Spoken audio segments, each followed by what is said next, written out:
କୌଣସି ଐତିହ୍ୟ କିମ୍ବା ଆମର ବରପୁତ୍ର ମାନେ जो नामकरण यथार्थता प्रतिपादन କରିଛନ୍ତି ଐତିହ୍ୟ ଅନୁଷ୍ଠାନ ଏଭଳି କୌଣସି ନାମ ପରିବର୍ତ୍ତନ को आम विरोध करुଛୁ ଏବଂ ରେଭେନ୍ସା जो इतिहास जदि आम देखा से केन्द्रमंत्री उच्च शिक्षा मंत्री अच्छे धर्मेन्द्र प्रधान गोटे वितर्कर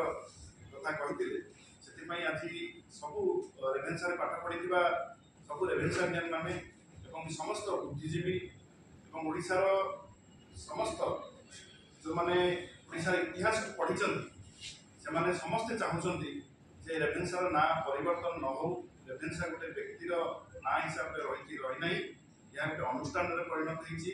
ज्ञानर गोटे ब्रांड हिसाब से रेभेन्सा को सारा विश्व में मान्यता मिली किए केतबेले कौन करथिला एवं सेतबेलर जो माने बरपुत्र थे मधुबाबू हूँ कि कर्मवीर गौरीशंकर हूँ कि गोपबंधु हूँ समस्ते से रेभेन्सा पाठ पढ़ी रेभेन्सार नामकरण से मयूरभंजर महाराजा से नामकरण करते केवल रेभेन्साकर से 1866 मसीहा दुर्भिक्ष सहित तुलना कले हम ना 1866 रु 10 वर्ष से रही ओडिशा रे कमिशनर भाव में ओडिशार शिक्षार अग्रगति ओडिशा रे बालिका मानकर शिक्षा ओडिशा रे श्रीरामचंद्र भंज जो मेडिकल कॉलेज अच्छी से हाथ था प्यारीमोहन एकाडेमी कर हाथ था तालदेला केनाल कर हाथ था अनेक रास्ता अनेक केनाल अनेक कृषि अनेक शिक्षापी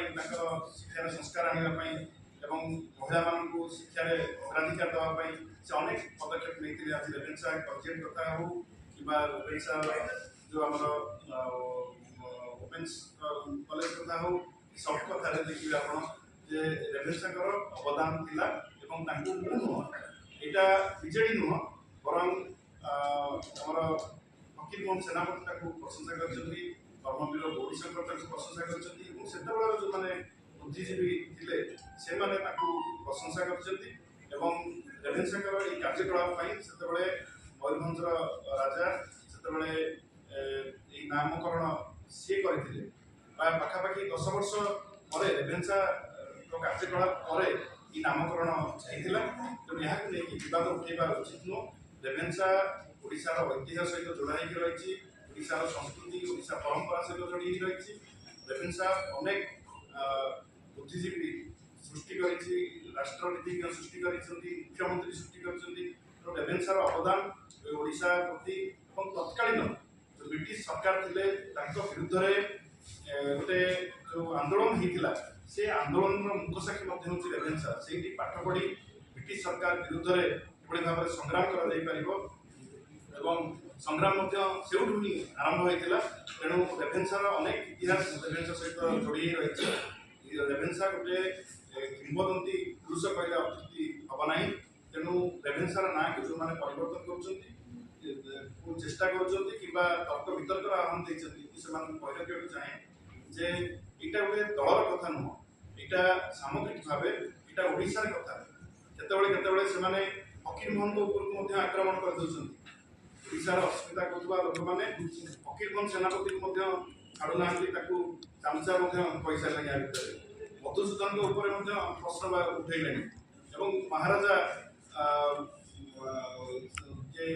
अवदान ओडिशार शिक्षा स्वास्थ्य क्षेत्र में व्यापक भाव में रही मयूरभंजर महाराजा कहले इंग्रेज मानकर तेल मार्थे तो एमती सब कथा कही बरपुत्र मानू जो मैंने अपमानित करमती कथा कही जो मैंने आमर बरपुत्र मानू जो मैंने सम्मान तो दौना बरं अपमान दौरान दृढ़ भाव में निंदा करुच्ची अच्छी जो कि ओडिशा सरकार डबल इंजिन सरकार चलती से आसते जे आम युवक मान चाकरी देवु युवक मान बजेट में कौन अर्थ ना शिक्षा बजेट में 500 कोटी ऊर्ध उच्च शिक्षा बजेट रू कटा से भाव में 300 यूनिट मागणा बिजुली देवा कथा कहते ओडिशावासी करना निर्वाचन प्रतिश्रुति देते भत्ता कथा कही समस्त को भत्ता देवु ताकू 80 उपर एज रखिले एमती बहुत लोक ठकी चलती सुभद्रा कथार सबू स्त्री लोक मान सब महिला मान देवे कहते से 21 ରୁ 60 करके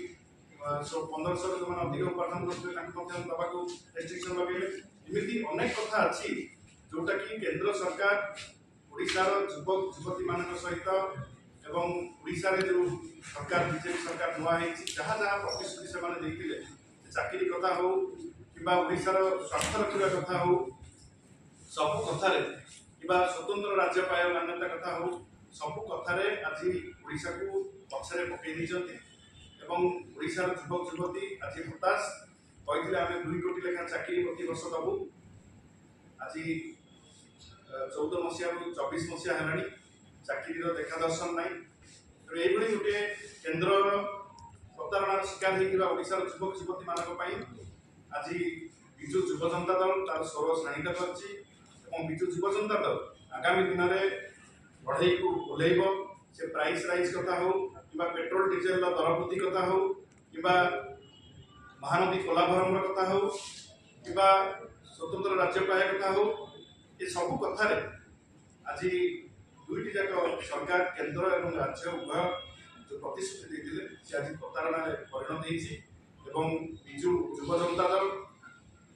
ओडिशार युवक युवती मानकर आशा और आकांक्षा को लेकिन आम आगू को जीवु